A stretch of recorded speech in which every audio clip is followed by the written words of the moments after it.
Morrison's convenience stores spent more than £175 million over the last year on crime prevention. Stores like this one in the northwest, that's 574, lad, have invested in state-of-the-art technology to beat the thieves.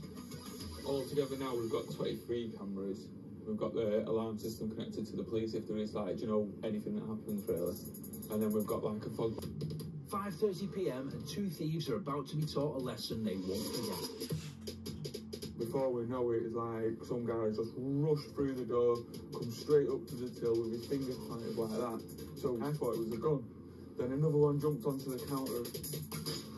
One of them had a screwdriver, they had a blanket, so it was like they were coming in for the cigarettes. I think what they wanted to do with that, quite the old-fashioned way of getting the cigarettes, wiping them out, putting them into the blanket and then taking it out like a Santa sack.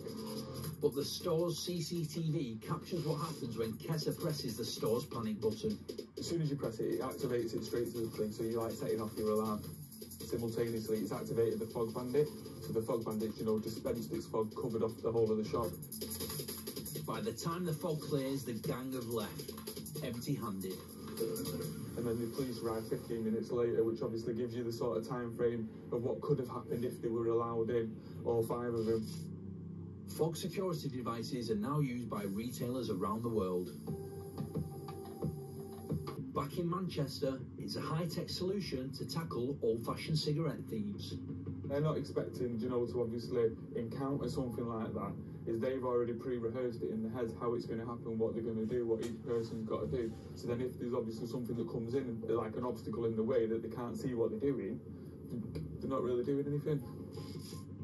I suppose for me, obviously sometimes I'm working in the shop on my own. The situation's disarmed straight away. There's no incident, there's no damage, there's nothing to really clean up as well.